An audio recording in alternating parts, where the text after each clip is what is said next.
अस्सलाम वालेकुम, आप देख रहे हैं एशिया एक्सप्रेस। मैं हूं शारिक नक्शबंदी। हाँ, हमसे गलती हुई थी। हमने गलत इन्फॉर्मेशन की बुनियाद पर एफआईआर दर्ज की थी। कोई ह्यूमन ट्रैफिकिंग यानी इंसानी स्मगलिंग नहीं हो रही थी, लिहाजा हम अपनी एफआईआर वापस लेते हैं। ये कहना है गवर्नमेंट रेलवे पुलिस का।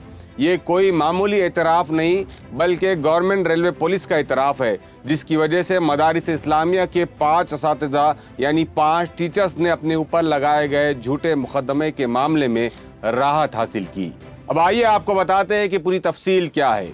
30 मई 2023 को बिहार के अरारिया ज़िले से 8 से 17 साल की उम्र के 59 बच्चों को ऊना सांगली ट्रेन से महाराष्ट्र लाया जा रहा था। इस दौरान आरपीएफ पुलिस यानी रेलवे प्रोटेक्शन फोर्स और एक एनजीओ ने मिलकर भुसावल रेलवे स्टेशन पर बच्चों को अपनी तहवील में लिया और बच्चों के साथ 5 अरबी मदरसे के टीचर्स पर बच्चों की स्मगलिंग और बच्चा मजदूरी के तहत केस दर्ज कर लिया। इस खबर को गोदी मीडिया ने अरबी मदरसे की आड़ में बच्चों की स्मगलिंग के तौर पर पेश किया था। बच्चों को तहवील में लेने के बाद नासिक और भुसावल के शेल्टर्स होम में रखा गया। बाद में इन बच्चों को इनके पेरेंट्स के हवाले कर दिया गया। गिरफ्तार किए गए 5 टीचर्स 1 माह बाद जमानत पर तो रिहा हो गए, लेकिन इन पर केस चलता रहा। इस दौरान टीचर्स ने इन्वेस्टिगेशन में ये साबित किया कि वो बिहार से जिन बच्चों को ला रहे थे, सिर्फ उनका मकसद ये था कि अरबी मदरसे में उनका एडमिशन करवाया जाए और उन्हें अरबी तालीम दी जाए। इन्वेस्टिगेशन के दौरान रेलवे पुलिस ऑफिसर्स ने बिहार के अरारिया के उस इलाके का भी दौरा किया जहां से इन बच्चों को पढ़ने के लिए महाराष्ट्र लाया जा रहा था। इन बच्चों के पेरेंट्स से मुलाकात करके हकीकत जानी। इसके अलावा उस मदरसे की भी बारीकी से तहकीकात की जिस मदरसे में इन बच्चों को अरबी तालीम दी जानी थी। गवर्नमेंट रेलवे पुलिस के इंस्पेक्टर शरद जोगदंड ने इंडियन एक्सप्रेस को बताया कि हमने बारीकी से तहकीकात करने के बाद इस नतीजे पर पहुंचे कि हमने गलत मालूमात की बुनियाद पर एफआईआर दर्ज की थी।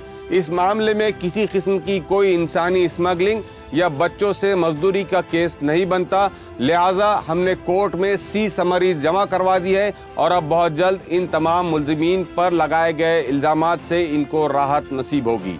झूठे केस में फंसाए गए एक मुल्जिम मोहम्मद शाहनवाज हारून ने बताया कि हमें ये पता था कि ये केस झूठा है, लेकिन झूठे केस और हमारी गिरफ्तारी के बाद लोगों के हमारे साथ रवैये बदल गए। हम ज़हनी तौर पर परेशान हो गए और हमसे ज़्यादा हमारे बच्चे और हमारे अफराद ख़ानदान के लोग परेशान और डिस्टर्ब हो गए। शाहनवाज ने तेज़ और तर्रार और चुस्ती फुर्ती के साथ इन्वेस्टिगेशन करने पर पुलिस डिपार्टमेंट का शुक्रिया भी अदा किया। इस मामले के एक और मुल्जिम सद्दाम हुसैन ने इंडियन एक्सप्रेस को बताया कि हमारी गिरफ्तारी के दिन ही हमने तमाम डॉक्यूमेंट्स पेश किए थे, लेकिन एक डॉक्यूमेंट्स वक्त पर पेश नहीं करने की वजह से पुलिस ने हमें गिरफ्तार किया और तकरीबन 1 माह हमें जेल में गुजारना पड़ा, जिससे हमारे अफराद ख़ानदान बुरी तरह डिस्टर्ब हो गए। मेरे बच्चे मेरे घर पर ना होने की वजह से फाका करने पर मजबूर हो गए, वो बीमार हो गए। गवर्नमेंट रेलवे पुलिस का अपनी गलती को मानना और 1 साल के अंदर तमाम मुल्जिमीन को क्लीन चिट मिल जाना अपने आप में एक बड़ी बात है।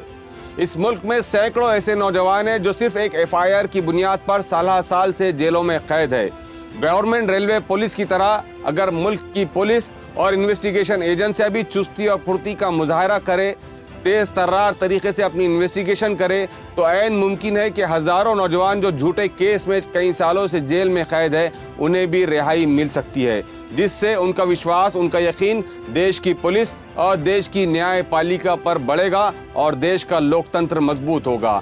बस ज़रूरत इस बात की है कि गवर्नमेंट रेलवे पुलिस ने जिस तरीके से अपनी ईमानदाराना तहकीकात में इन मुल्जिमीन को बाइज़्ज़त बरी कर दिया, ठीक उसी तरह देश की पुलिस भी अगर ईमानदारी से इन्वेस्टिगेशन करती है तो ऐन मुमकिन है कि सैकड़ों नौजवान अपनी कैद-ओ-बंद की ज़िंदगी से रिहाई हासिल कर सकते हैं।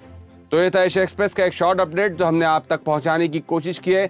हमारी आपसे दरख्वास्त है कि एक बेबाक और आज़ाद जर्नलिज्म को प्रमोट करने के लिए हमारे चैनल को सब्सक्राइब करें, शेयर करें और अपना कमेंट ज़रूर लिखें। शुक्रिया।